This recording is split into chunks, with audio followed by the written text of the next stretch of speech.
A group has called for the disqualification of Governor Dapo Abiodun of Ogun State from running for a second term in office.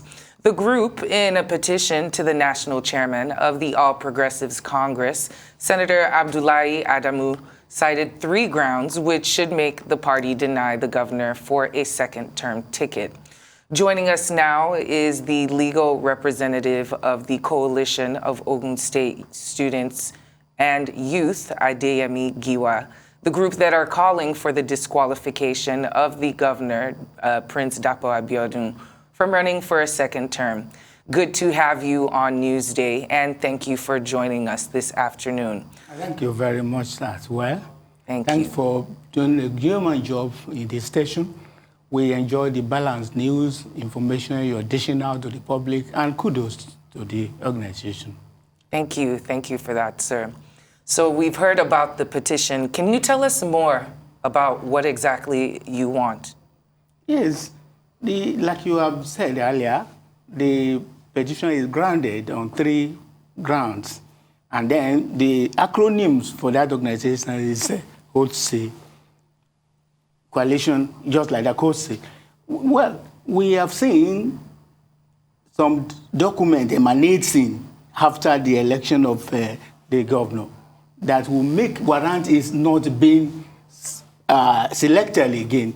The coalition wrote a petition. When we saw all these documents, the coalition wrote a petition directly to the governor, giving him 14 days ultimatum within which to do the explaining of all the gray areas or the facts they are in.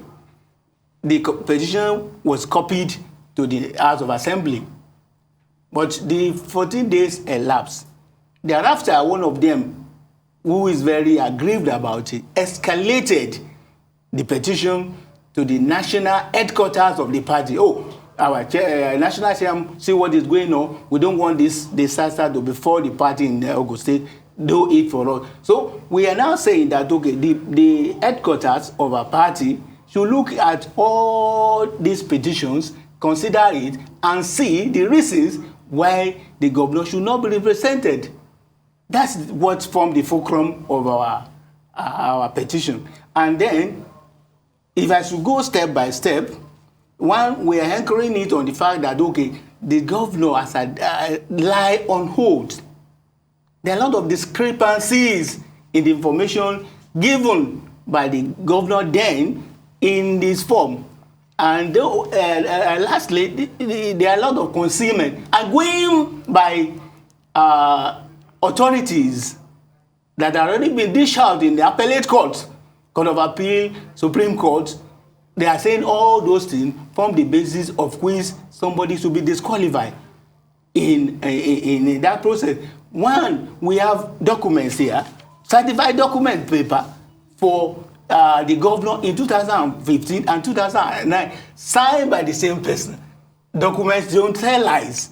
And that's why we are saying that if I should start from where the governor lie on oath, from that, the principal form that they fill is from CF001 before you are even considered. In that form, in 2015, the governor says that, he attended comprehensive primary school. Then in 2019, international primary school in Ayetoro. Good enough, I had my youth service in one of the Ayetoros. There are 3 Ayetoros in the whole Western state. And then we traverse all these states. They say that there are nothing like that, such school in that place. You know, we are now saying, okay, please, governor, authenticate this fact and rebut it if possible. But if it's not true, why can't you come on? But the governor ignored it. Now, again, we move further. In the petition, which is in the public domain, because we copied the relevant authorities, that in the governor, you have concealed a lot of information that the public should know. Now, we stumble on information that in 1986, the governor was alleged to have been involved in something that is akin to cybercrime now, which is Yahoo that people are doing now. But they were saying that, okay, credit card was popular. Those of us who grew up at that time, the 70s, 80s, those what they called a Yahoo then. Then this is a grave allegation that is in the purview of the public. Oh, our dear governor, Your Excellency, because we respect the office. We do respect the office. So come and do the explaining and do all these things to us. So in the form, there's a section which is section B, that the governor supposed the form inquires, okay, tell us about your previous name. The governor cleverly avoided that place. And then in 1986, while the governor was in US, Florida, the crime was allegedly to have been committed, and in fact he was arrested, detained, and said to have been jailed. We have the document. Documents don't tell lies, and cited by true copy. So what we are saying already in the public field, in the public space, we are pushing to the public space that what we are doing it altruistically in the favor of the party. That at the end of the day, we don't want you to have just a Pyrrhic victory. When you win, at the end of the day, section 8.4 of the Electoral Act now, subsection 14 says that, okay, your competitors, the aspirant you stood the election together, could take you to court, and then there are a lot of pretorial authority, with man and just to mention Abubakar and Hynek. All right, sir.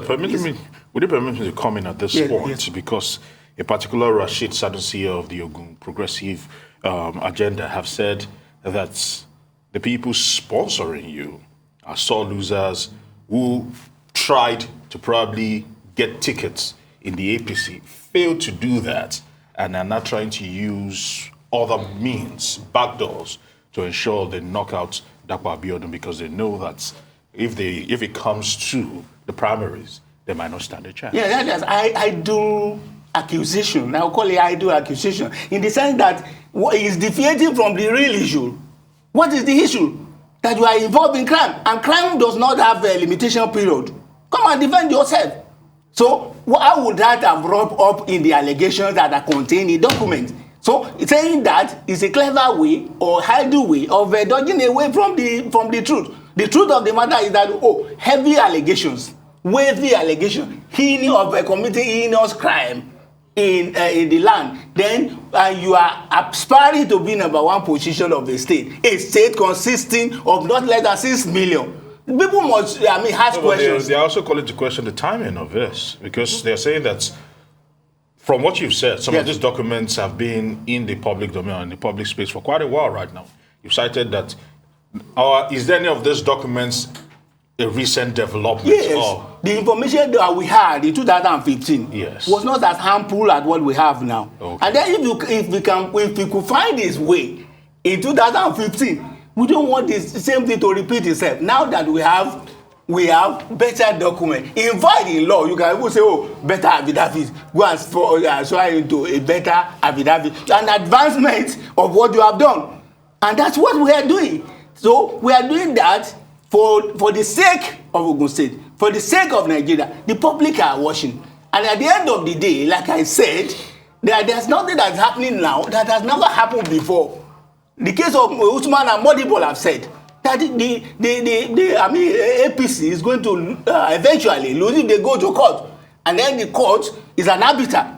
When it rules in the favor of whoever the petitioner, at the end of the day, even the final court, I'm saying all these cases are decision of the final court of the land, Supreme Court, saying that whenever you supply fake information, whenever you swear on oath on fake things, it's called perjury. And then in the law, criminal code, it has served for 10 years. That is perjury. Okay. But in other cases, there are some instances where you supply false information for 3 years. Whatever it is, it is a criminal matter. Thank you. All right. So can I ask you now? You said your coalition, that's COSI, that you have written to the governor. Yes. You gave him 14 days. Yes. He's yet to reply. Now you've written to the national chairman of the party. I presume you're yet to get any reply. No, not yet. You have not gotten any. So what happens if you don't get any reply? we cannot rule out the possibility of going to court. We are not ruling out that possibility, but we say the due process should be followed. And the due process is to confront the person himself, again, tell all necessary authorities before we escalate it to that level. In fact, the court, the party encourages that. The court even encourages that, okay, amicable settlement, in civilized crime. So what you mean by amicable settlement now is that he should not be picked as the party's candidate. That would be the amicable settlement. That is the ultimate, because he represents the whole state. And then why would we be proud? The youth, the students. No, this is my governor who has some gray areas in his life, and then what signal we send to the boys of the nowadays that are no longer working but are involved in the cyber crime and yahoo.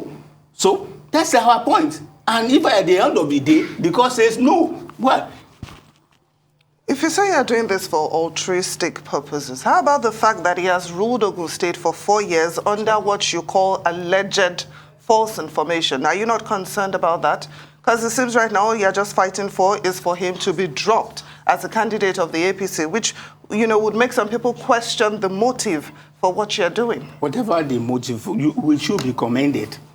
They have to sanitize this country. Must start from somewhere. It is Nigerian argument most time that, you are doing this for sinister motive, you have ulterior motive for doing this, and whatever the motive. I'm not saying we have ulterior motive, but whatever the motive, we should not leave the substance and pursuing some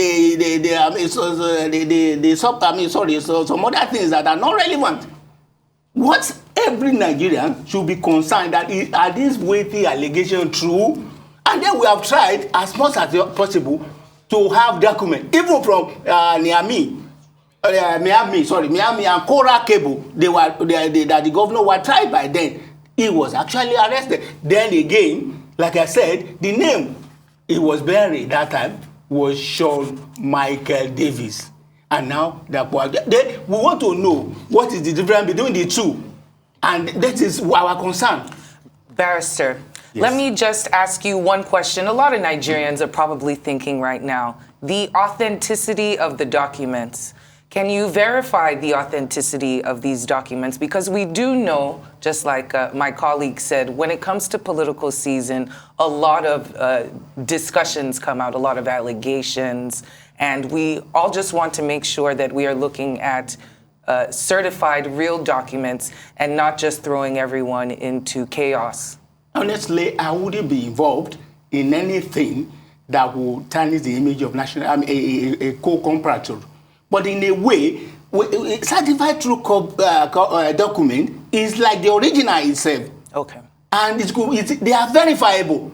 If I can't go to internet now, what we are saying now, when one Google some things and like that, it will come out. Then what we are saying that, is the governor the same person as somebody bearing son Michael David, the popular wrestler then? That was the name. But these days too, some of these boys uses lady to represent themselves, while actually they are boys. You understand me? So we are saying we don't want a repeater of such thing. And again, we are saying if we are fooled, if cobwebs were put on our face in 2015, must we repeat the same thing? So it goes. The crime life is lifeless. It has no termination, and it could be unhearted anytime. This is the fact that prompted us and that is pushing us to this thing out. And so, again, for the sake of the party, for the sake of the citizens of Ogun State, for the sake of Nigeria, for the sake of our judiciary itself, that have made some pronouncement in error, which can be corrected in the emanation of subsequent documents. That's why we are here. All right, Mr. Adeyemi Giwa, I want to say thank you very much for your time here on Newsday. Thank you very much. All right. We're grateful.